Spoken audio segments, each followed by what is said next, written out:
Welcome to Tools for Liberty. I'm Pastor Amanda Sparrow, and this is Pastor Dylan Proctor. We also have in the room with us our technician, Anthony. And this is episode 10. Yes, today we're going to be discussing Excommunication, Joel Osteen, the logic of judgment, Santa Claus, and a very interesting character named Patience Worth. So we have a pretty interesting program put together for today. So let's go ahead and begin with just talking about what exactly excommunication is. Let's get straight into our sort of terminology section. So Amanda, talk to me a little bit about excommunication today. Okay, so as probably a lot of us are coming to this word with some kind of knowledge, we've heard it before maybe, and especially within kind of a religious or church setting. And we see it where the church has historically has pushed people outside of the boundaries of the church. Has said, like, you're not, part of us, or you cannot, you don't belong, basically. And a lot of this kind of conversation about excommunication, we come to it seeing it almost as a very with a bad idea of judgment. And so when we were talking about this earlier, we had talked about, or I had mentioned some films where you have like high school where you have teenagers sitting together and they're like, oh, you can't sit with us, you're not part of the clique. And so that's how we see excommunication, is the church being just kind of abnormally cliquish. And this is really not the point of excommunication. And so we have to get to a better definition of it. And really it is the church saying, this is what it means to participate in the life and the community of the church. This is right speech and right action as it pertains to how we think about God and how we act as the church. And so this happens a lot of time, and we've seen it especially in the past in the early church, where because at first the church acts as this sect, and then as it begins to grow and develop, it becomes at odds with Judaism, and then at odds with other religions and other philosophies as it goes around the world. And so it had to begin to define what it meant to participate in the church and what it meant not to. And so we see this kind of movement of the church saying, okay, this person and their philosophy is not a part of us. And they would say, okay, you're kind of outside the bounds of orthodoxy or right thought. And if that person refused to participate in the church in right thought, then the church would say, we've excommunicated you. You are no longer part of the church. Right. So we really need to not think of excommunication as this sort of thing of harsh judgment. It should be thought of as a tool for the church honing itself. Because there are times where people will come into the community who actually don't have the best of intentions. Believe it or not, human corruption will come into almost anything. And as we discuss the term excommunication, I want you to just take a breath for a second. We're going to start with a clean slate. We're going to try to open our minds. Again, we're always in the interest of critical thinking. Go out and do some research even beyond what we're going to discuss this morning. But we really, as we go to excommunication, I don't want us to think of it as we're just going to say, you're outside the community, go live on a deserted island, and maybe you live, maybe you don't. It's not necessarily that. It's a tool where we say, well, we are moving towards this sort of order. We're moving sort of this sort of theology. We, as the church, we have a goal in mind. But something has come up which is outside of that, but is still within the realm of our community. It's someone who is here, but they're not necessarily moving in the right direction. It could be somebody who is actually very hostile to the people around us. This idea that everybody that can come into a community is just going to be in sort of harmony with one another is not necessarily the case. So I want us to really take a few moments, take a few steps back and say, well, let's rethink what it means to discuss excommunication as a tool for sharpening who we are. And again, I don't even want us to think that it's something that's necessarily permanent. It doesn't have to be something where we're permanently casting someone out, but is a tool where we sharpen ourselves, because as the church, there are going to be people who claim to be a part of us who we need a tool for saying, look, this is who we are. Just because someone claims to be a part of us doesn't mean they actually are. That's because someone claims to be answering or speaking for someone else doesn't mean that they actually are. It doesn't mean they've been given that responsibility or that's even their necessary intention. Because someone says they're doing something, they can have a very different intention. Often I say people are more complex than they are self-aware, and somebody can actually think they're representing the church when they're representing something very different. And the church needs a way to clarify, this is who we are, and this is who we aren't. So, Amanda, earlier you mentioned that it's not just this, you can't sit with us mentality. Why don't you explain that a little bit more to me? In our conversation earlier this week, you did a really good job of talking about how it's not just this idea of you can't sit with us. Well, and I think, so as we continue to talk about the church, a lot of people have in mind that the church is this very judgmental little group of people. So you can only kind of be with us if you look like us, or if you act like us, or if you think like us. And in some other episodes, we have talked about people gathering from all different kinds of lifestyles, all different kinds of perceptions and ideas, and finding their place amongst the community. And so the church has always kind of tried to figure out what exactly is essential to participating in the life of the church, and then what are some preferences. And so we do see diversity in the church, and real diversity, not just kind of the specific little check boxes we usually talk about in pop culture, but we see all these kinds of different thoughts and people coming together and talking and be like, okay, what is the truth and what is the heart? What really matters? And so then the church has said, okay, some things we can have some wiggle room on. And then there's some things, though, however, if you don't agree with it, you're outside of the church. And again, it's not this thing where very arbitrary or very easy that the church has come to and has pushed people out just kind of like, because that's the simplest answer.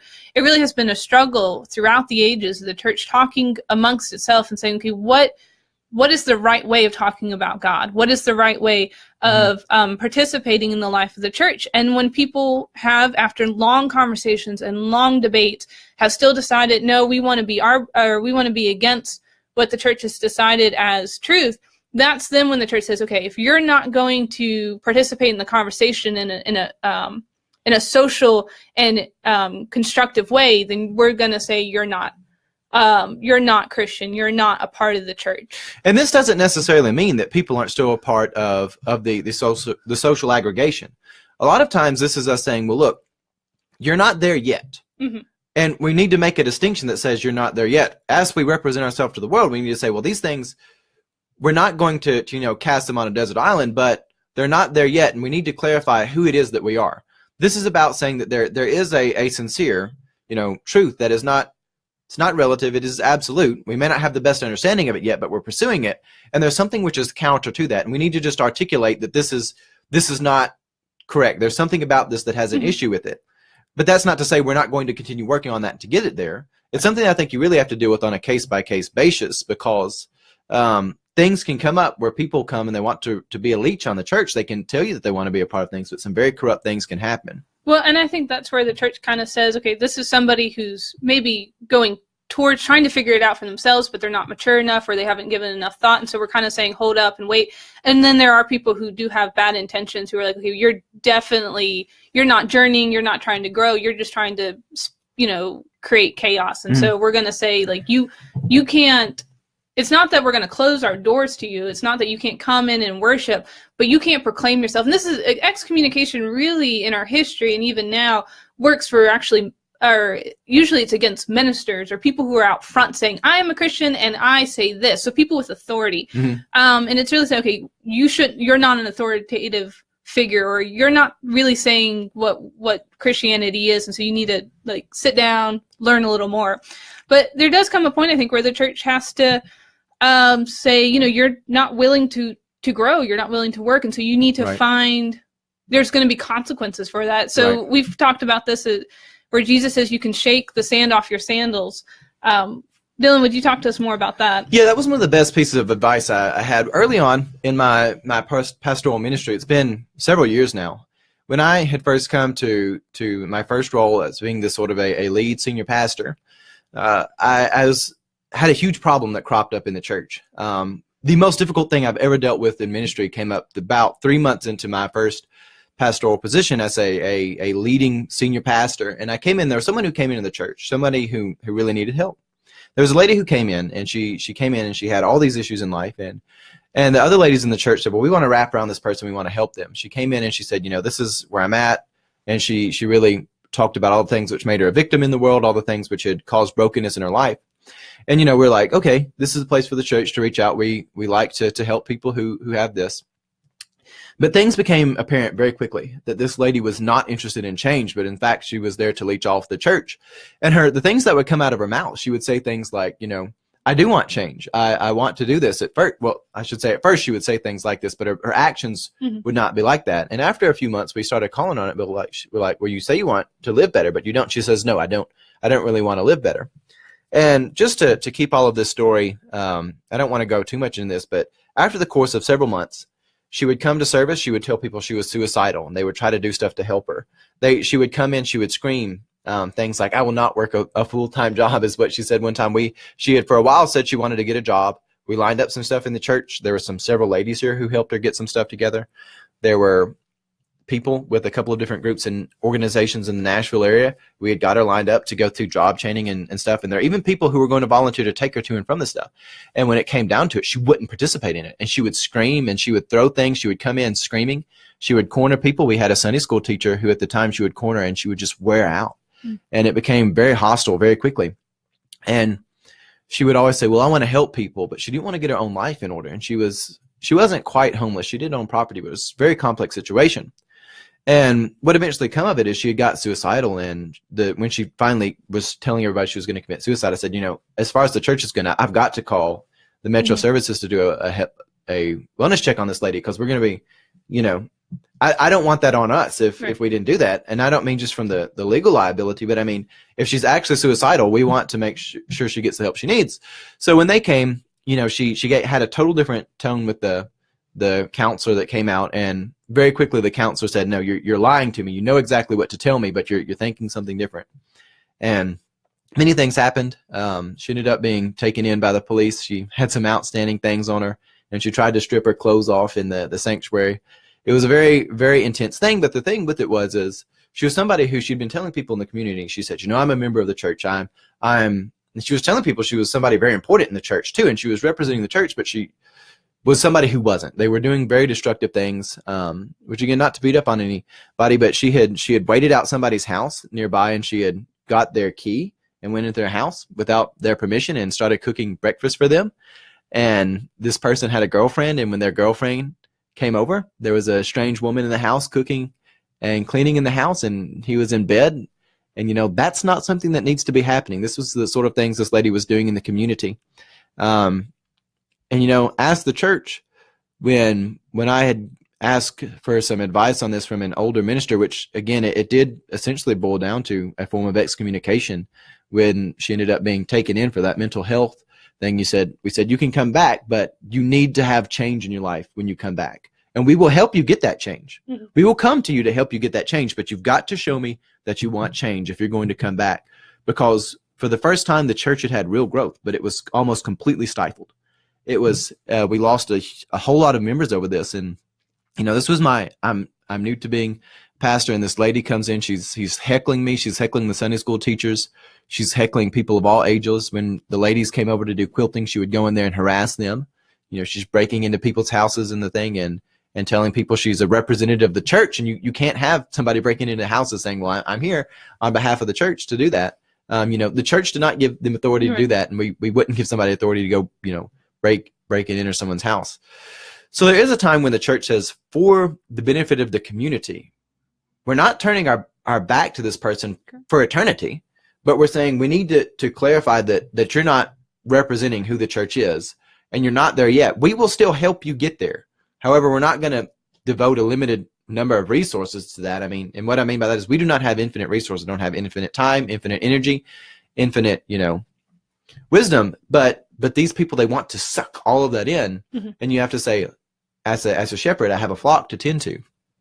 And I am willing to devote some time to you, some of our limited resources. I will go out of my way to help you. But if you're going to be someone who is perpetuating chaos and viciously active in the pursuit of chaos, and we have to say no to that. And one other example I'd like to give to that is we had another issue that come up where somebody had been in the Church of the Nazarene. They were not a member. They weren't even a member of a Nazarene church, but they had been telling people they were an elder in the Church of the Nazarene. And this person was doing some other things which were quite bad. And just to give a long story short of it, but that ended up, this wasn't necessarily our case here, but it involved some other people, but that ended up in sort of a self-excommunication. But there is a time where if somebody's not living in a way that is properly consistent with the kingdom of God, you don't need to be telling people you're an elder in the Church of Nazarene, which is not an easily obtained thing, right, by the way. And just to be saying you're doing that, while you're standing outside, and it was a man, he would be outside in his underwear, his pants undone, with no clothes on, and stuff like that. And there were a lot of issues and even some things which border on illegality. And it's just, you can't have anybody just going out and saying, I'm an elder in the Church of Nazarene. So there's a time where we have to say, this is who we are. We're not turning our back on these people for eternity. We're not saying, you're condemned. This is the thing with critical thinking. We realize there's multiple layers to stuff. We can be critical thinking about this. We're not condemning people. We're not saying, we're done with you forever. But as Christ said when he sends people out, and this is back to your question, I'll tie all this up and then I'll let you talk some. Christ, when he sent out the disciples, he didn't say stay with anybody who will have you. He said stay with those who receive your message. And if they won't receive your message, shake the sand off your sandals and move on, because we only have so much time to spend with people. Mm-hmm. So back to this idea that God is not bipolar, that we need to have critical thinking about God. Need to have critical thinking about judgment and even how we bring people into the church. Talk to me about that some, Amanda. How do we have critical thinking about God? Well, as we've been talking about, so right thought and right action of how we speak and then respond to God. Oftentimes when we're describing some of these kind of harsher realities of the church with things like excommunication, it's such an ugly word. And so we were like, that's not a friendly and inviting place. And so does that depict an unfriendly and exclusive God? And so then as we look into our Old Testament, especially, when we see a lot of things like the words of judgment and destruction, like stories of Sodom and Gomorrah or even Nineveh. And then we look in the New Testament and we have Jesus proclaiming this message, and then the apostles are going out after Pentecost and they're saying the gospel is for everyone. We kind of almost depict this bipolar God. So this wrathful God in the Old Testament who then becomes a very loving God in the New Testament. And as we were talking about earlier, that really is a heresy that was dealt with almost 2,000 years ago. So shortly after the church is established, they were like, wait, this is what people are saying. This is not a clear depiction of who our God is. And we still kind of battle with that today because we don't have a clear understanding of who God is and the words like judgment and mercy and things like that. So we have to think, I think, a little bit deeper into these stories that we then read and say, okay, God looks like this one way and then he looks a different way at a different time. God is the same, and God does have this dynamic, creative nature that acts sometimes differently than we would like God to act. But ultimately, God is a God of love.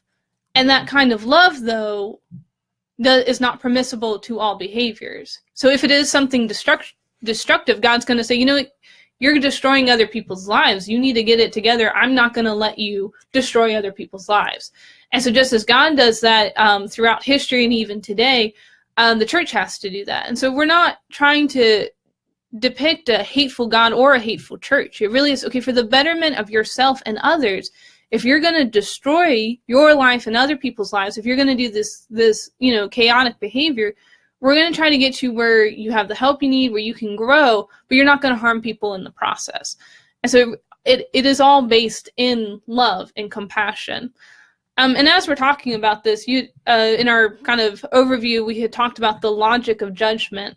And so this kind of movement, I know you've been doing a study in John, and you really do see a very clear depiction of God's judgment and love go hand in hand. Can you talk more about that, Dylan? Yeah, so the logic of judgment in the Gospel of John is very, very different than a lot of times what we think. And as we have the conversation about the logic of judgment, it's important to couple all of this together and understand that not everything is this sort of two sides of a coin mentality. Mm-hmm.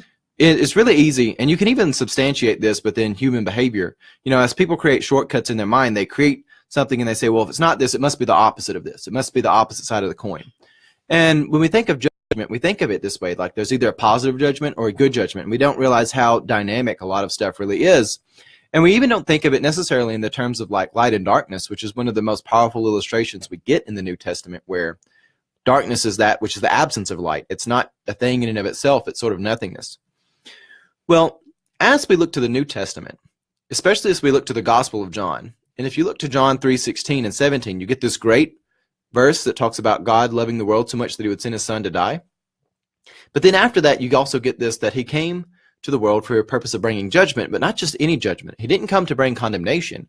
He came to bring a judgment of new life. And if you have a good understanding of what judgment is, or what righteousness is, or what justice is, all of this is this idea that you've got different things in reality. And sometimes some things get out of order, but judgment is putting those back in the best possible order. It may not look the same as it did before, but having everything put in a good order with one another. Getting the relationships fixed together. If I came in here, I've got a coat on right now. If I had it on backwards, that would be weird. It would not be in correct order. If the bookshelf was upside down, or the different things on the bookshelf, they could be turned in a really peculiar way. But judgment is when things get put back in the best possible order. And in the New Testament, in the Gospel of John, we see that Christ comes not to bring condemnation, but to bring new life. And if we study John 3 very carefully, it goes on to say that the world is already in a state of condemnation. Left to its own, people will go to the darkness. And if they're already in the darkness, which again, when the operative words in that phrase is those who have not accepted the word, those who aren't accepting the new testimony of Christ, they are already condemned. And the reason why it's so important to see that word already in that passage there after John 3:17, there's a few verses after that, which I encourage you to go read and study it very carefully. The logic is that left to their own resources, they are already there. Christ does not have to come to the world to bring condemnation, because the world will go to the darkness by itself. And you even see the illustration of darkness and light there, because darkness is the absence of light.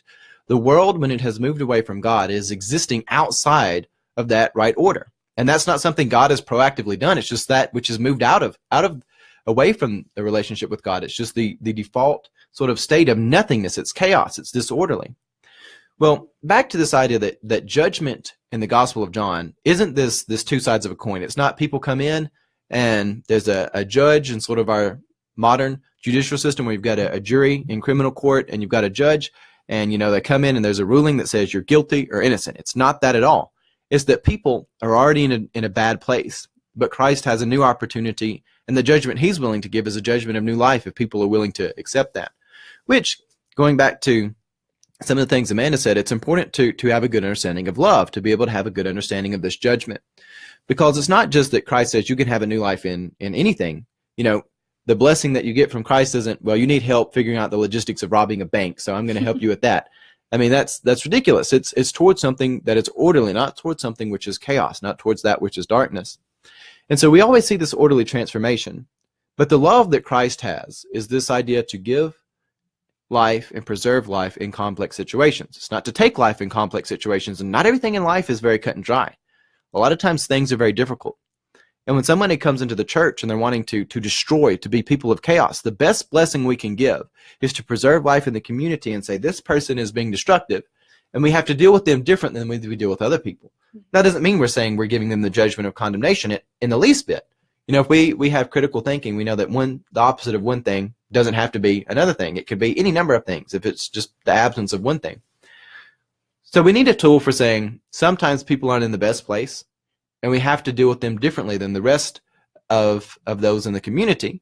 Or sometimes it's more than one person. Again, things are not always cut and dry, but it means that we have to deal with people differently, and we have to be wary of the context they have. So it really is important that we understand that there are issues that will arise. So Amanda, talk to me a little bit about how excommunication is a little bit of a defense mechanism against problems in the church. So as we've seen throughout the history of the church, excommunication has come oftentimes in the midst of the church having these great debates and conversations. And again, excommunication is predominantly used against leaders or people who have proclaimed to be leaders or proclaimed to have some kind of authority to speak on behalf of the church.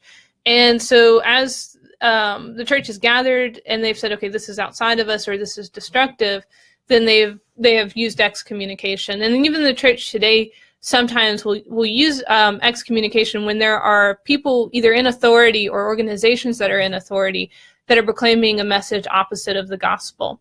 And as we were kind of talking about this, I feel like the modern church today maybe doesn't use excommunication the way it should. And because we're scared of it, because we're like, oh, it's going to paint us as judgmental or cliquish. But there are a lot of people going around today who seem or who act like or who speak like they're Christians, but are really not the best examples of the gospel. Either they're permissible of poor behaviors, or their language is contrary to that of orthodoxy. And I'm kind of going to go into our current issue a little bit as we speak on a particular person, and I want to be careful. Please hear everything I'm saying.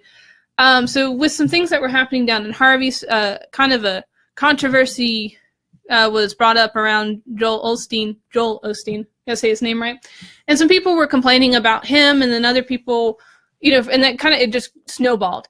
And I saw on Facebook someone had posted, isn't it sad when the church picks on one of its own? And I just kind of sat back and was like, when has the church at large ever accepted Joel Osteen? He's kind of pop Christianity and this kind of just charismatic character that really doesn't best exemplify Christian orthodoxy. And if you look more into some of the things that happened early on with Joel Osteen and Harvey. Some of the things that he did were exaggerated. But even if we take away everything that he said and did in that instance, he still has a very, very long record of saying things that aren't Christian. Really, if we understand Christianity, and not this pop Christianity that says, well, if you have enough faith, God's going to give you whatever you want. Again, that's contrary to the love of God, because the love of God says, like your example, God's not going to help you be the best thief. Yeah. He's going to help you be the best person, and the best person is someone that doesn't steal, that doesn't commit those kinds of crimes. And this is why it's so important to be able to distinguish that there are things of order and there are things of chaos in our world. Even if you go back and use the language of sin, or if you go into such as the field of really the study of crime and you talk about antisocial behavior, there are things that are harmful to sort of the human form. And even when we look at the form of the church, and I'm just thinking about that question, it's terrible when the church picks on one of its own. There's so many problems with that statement again, because one, since when was this person, you could talk about Joel Osteen or anybody, when was this person to be the end all representative of the church? Right. Is one question you could have that you pull out of that. And again, the other is so in response to it, well, like what? So we don't have tools for sharpening ourselves? Even if I do something that's a mistake, if somebody criticizes me, it's not the end of the world. I want to become a better person. Right. So it's not just, and again, it's where people like to reduce stuff to really what I call crayon level thinking, where they say if you have a tool for dealing with any problem, well, then you must be harmful. If you talk about saying, well, we're not going to let the person who is breaking and entering into the house, who's claiming to be, then we have a problem. No, we have to distinguish people, because not everybody's at the same place. And it does a disservice to that person, because at some point in time, they may actually find transformation. And if we've already given them the merits of such transformation, even though it's not there, well, what incentive do they have then to pursue transformation? There must be the Logos must be present in our theology and in the world around us. We must move towards order. We must not be hung up on chaos. We must not be hung up in the things that are destructive. I mean, this is the call of God, that we would move away from something bad towards something better. Every time you see Christ dealing with people, he always says, get up and walk. Go and sin no more. Get up and go with us to Jerusalem. There's always the call to go and have a better life than you did before. You're never stuck in the vicious cycle of destruction and chaos. There's always a movement towards order. And we're going to move on to a couple of other things that we have discussed today. And just on the fun topics, last week we talked about the gargoyle of Third Church. That was a really fun story. I think we had a little bit of feedback where people liked that, so we're going to try to include some more interesting stories.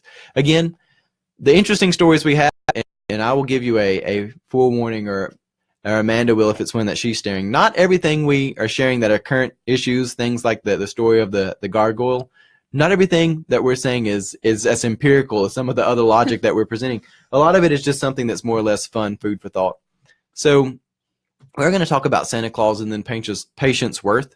So Amanda, why don't you go ahead and share a little bit about Santa Claus, since that ties back in. So as we were talking about excommunication and kind of the history of the church doing these different councils and discussing things, I was reminded of a story of St. Nicholas, who, if you know that he is the inspiration for the modern day Santa Claus. And so St. Nicholas was a bishop. He was in charge of churches. He was in charge of their theology, but also very practical things. And that's where we get kind of the Santa Claus myth from, is where he gave gifts, gave to the poor. He was a pastor. And so as a bishop, as someone kind of important in the church, he was called to one of the councils, and I believe it was the council at Nicaea, and they were discussing the nature of Christ. So if Christ was fully human, fully divine, part human, part God, how do we rightfully talk about our Savior? And there was a person who would later be considered a heretic called Arius, and he believed that Jesus was not fully divine. And so this conversation is happening. The councils get together. They finally decide, the right speech about Jesus is that he's fully God and fully human, or very God and very human. And so St. Nicholas, at the end of it, and Arius is still not repentive. He's not willing to participate in what the church has decided is orthodoxy. He's kind of getting his gaggle of cronies together and is going to make more of a fuss. And St. Nicholas just goes over there and slaps him. As a heretic, as someone who is creating chaos in the community, in the life of the church. And I think that's so interesting. And again, I want to be careful. I'm not condoning us just going around slapping people. But at some point, we do have to say, you're creating chaos. You're creating destruction. You're taking away life. You cannot do this anymore. And so I think that's just a fun image we can have of Santa Claus. Yeah, we can add that to sort of the pop culture around St. Nicholas. We can have some different things of St. Nick slapping heretics. So that's sort of an interesting thing. But the serious side of that is, again, we're not telling you to go out and slap heretics, right. But we are saying there actually is a time and place for saying, hey, this isn't aligned with good doctrine, and we're not going to say go on an island by yourself and die, but we are going to say we need a healthier path forward. We need something which is more constructive. We're moving towards order, not towards chaos, and what you're doing is pulling us towards chaos. So we're going to articulate that. We're still leaving the door open for transformation, but we've just got to articulate this is where things are. One last story I'm going to share with you, and I want you to, if you want something fun to go research and look into that's just really entertaining, again, this is not something which is substantiated in fact. There's a lot of mystery around this, but something that's really fun to do is look up the person Patience Worth. If you do just a Google search for Patience Worth, you can find published works by the person named Patience Worth. And what is so funny about this is we don't actually know that this person was real. And the reason why we don't know that this person was real, and although we do have published works by this name, the way that we got these works is they were dictated to people who had contacted Patience Worth through, I believe it was a Ouija board. It was a medium and some friends who had got together, and they played with a Ouija board, and they said, well, we're going to see if anybody can contact us. And so they do this for a while. And this is in the early 20th century, so around 1900s, when spiritualism was really a popular thing. We had a lot of people who were into this. Well, these people got together, and they tried to contact some people with the Ouija board, and eventually they made contact with this what was claimed to be a little girl from the 1600s, so the 17th century. And this little girl from the 17th century contacted them and said, well, my name is Patience Worth. And over this long period of 25 years, Patience Worth managed to dictate to them novels, stories, things which were history, some which may be pseudo-history because the time frame doesn't necessarily match up right. But poetry, you name it, Patience Worth was a person who was dictating to these people all of these stories. So if you can just imagine, people always think about pop culture, it's getting close to fall. It feels a little bit like fall outside, which is kind of nice, but as the season of spooks comes near, we can think about how some spooks are so successful that they manage to publish their own work. So never underestimate the ghost stories, when sometimes we hide from that, but maybe they can be a good book deal if we just listen to some of the things that are out there. Well, with that being said, I'm not encouraging people to listen to spooks and demons, is my last note on that one. But that kind of wraps up our program. So just to wrap things up with a final thought, don't think about everything in the world as being two sides of a coin. A lot of times things are more complex than that. God is not bipolar, and the logic of judgment in the Gospel of John, which we're probably going to do a whole program on this up here in the near future, is that judgment is towards new life. It's sort of like light and darkness. The darkness, the condemnation of guilt and death, it is inherent when things move towards chaos. People will do things which are destructive left to their own resources. But the purpose of God coming wasn't just to in the form of human incarnate. When Christ came as God incarnate, it wasn't just so that he could bring more condemnation and do something which the world was already doing in its own judgment. It was that a judgment of new life could happen, that people could have a pathway towards something which was much better. And that's very important to remember. Well, that wraps up our program today. I hope you enjoyed listening to us. Please like and share our videos. It helps us out a lot if you'll click the little share button if you're watching this on Facebook. But you can also follow us on Castbox, on SoundCloud. If you go to those places, you can download our videos, but please share them. You can download the podcast. We're on podcast there. You can also find us on YouTube. Please subscribe to our channel. Please follow us on Facebook. You can follow us on Facebook at Tools for Liberty or Jolton Church of the Nazarene, and those are found at facebook.com/JCOTN or facebook.com/Kingdom of the Logos. Please like and share our videos, and please just help us support us in our ministry. And I hope you have a blessed day.